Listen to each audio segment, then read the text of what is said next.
आप देख रहे हैं आकांक्षा न्यूज।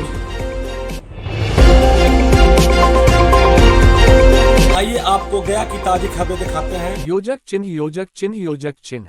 गया की पावन धरती पर विधि छात्रों के लिए सौगात। अनीश पंकज मेमोरियल विधि कॉलेज का भव्य शुभारंभ।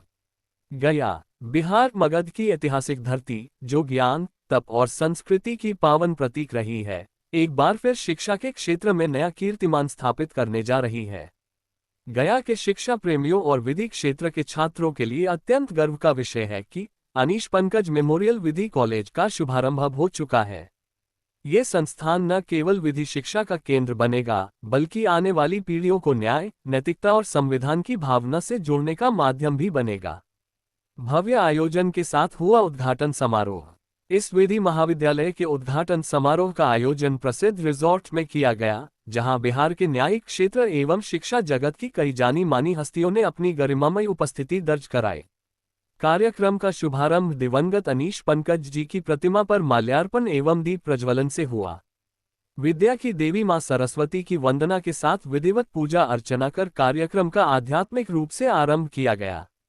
दीपोत्सव में गया जिला सत्र न्यायाधीश श्री मदन किशोर कौशिक मुख्य अतिथि के रूप में उपस्थित रहे। अपर जिला सत्र न्यायाधीश प्रथम नलिनी पांडे एवं शशि कुमार ओझा, डीएलएसए के सचिव अरविंद कुमार दास जी, मगध विश्वविद्यालय के कुलपति डॉक्टर एसपी शाही, डॉक्टर सत्येंद्र प्रजापति जी, प्रिंसिपल जे कॉलेज गया, बार काउंसिल ऑफ बिहार के सदस्य मुरारी कुमार, हिमांशु अधिवक्ता, उनके साथ अनेक न्यायिक अधिकारी, वरिष्ठ अधिवक्ता, शिक्षाविद, सामाजिक कार्यकर्ता एवं स्थानीय गणमान्य नागरिक मंच की शोभा बढ़ा रहे थे। सभी अतिथियों ने मिलकर दीप जलाया और विधिक शिक्षा के इस नव प्रयास को शुभकामनाएं दी।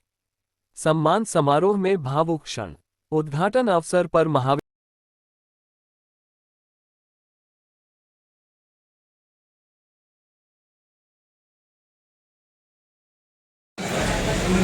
को भी गर्व हो रहा होगा।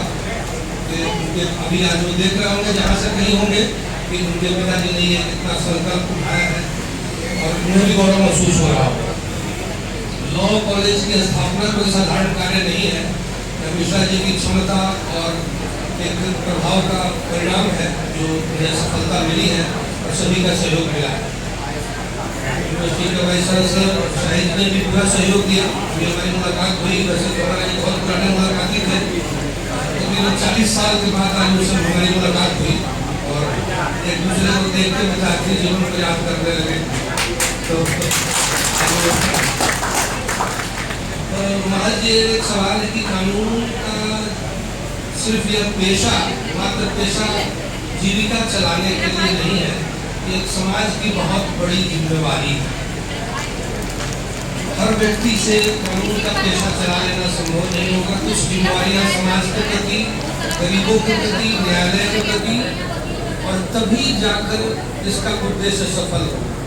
संविधान के दायित्वों के मुताबिक अभी जैसा कि उन्होंने कहा कि कानून का पालन करना चाहिए, वस्तु स्थिति यूँ है कि कानून का पालन जबरदस्ती करा लेना कहीं भी किसी एनफोर्समेंट मशीनरी के लिए संभव नहीं होगा।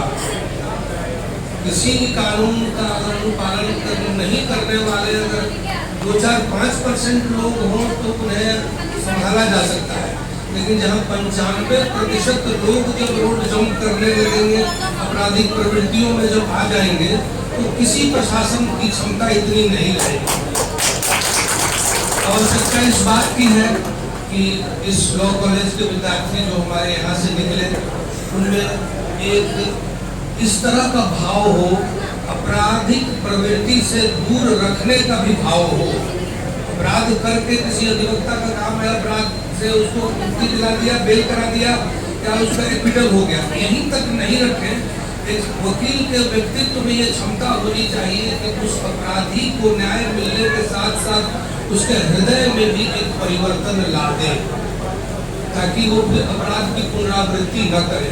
यह समाज का बहुत बड़ा प्रबुद्ध वर्ग है और जिससे बहुत अपेक्षाएं हैं।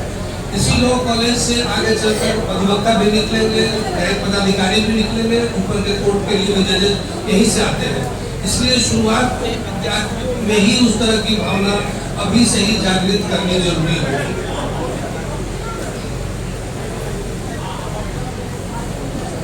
जिज्ञासा के साथ साथ उन छात्रों में करुणा का होना भी जरूरी होगा। गरीब तबके के लोगों, मार्जिनाइज क्लास के लोगों कि उनके साथ हम प्रोफेशन में अगर आए तो उनके साथ कैसा व्यवहार करें। पैसा कमा लेना ही अगर उद्देश्य हो तो इस पेशे के अलावे बड़ी आसानी से दूसरे पेशे में कमाई की जा सकती है। अगर आपने इस समाज में अगर इस पेशे को अपनाया है तो बहुत बड़ी जिम्मेवारी के साथ चले हैं और इस उम्मीद करता हूँ कि इस विश्वविद्यालय के छात्र आगे चलकर इस जिम्मेदारी का निर्वहन करेगा। मिश्रा जी भी उपस्थित नहीं है। आगे किसी भी देश का विकसित देश का अगर अध्ययन करते हैं, देखते हैं कि वहाँ की शिक्षा का स्तर अत्यंत ही उच्च होता है। हमें यदि अपने देश को विकसित बनाना है और आगे लेके चलना है तो शिक्षा को विशेष महत्व देना होगा। इस क्षेत्र में हमारे मिश्रा जी का जो प्रयास है वो अत्यंत ही सराहनीय है और मिश्रा जी से अपनी ये भी अपेक्षा रखेंगे कि पढ़ाई की गुणवत्ता को और सुधार करें और गुणवत्ता को बनाए रखें ताकि उससे कुछ विधिक शिक्षक भी निकले, कुछ शिक्षा प्राप्त अधिवक्ता गुण सामने आए। एक अधिवक्ता केवल अपनी अधिकार के लिए नहीं लड़ता है, वो समाज के लिए लड़ता है। मिश्रा जी से ये अपेक्षा है कि वो अपने गुणवत्ता को बनाए रखें और अच्छे से अच्छे अधिवक्ता को समाज में प्रस्तुत करें, अच्छे से अच्छे न्यायिक पदाधिकारी को भी प्रदान करें अपने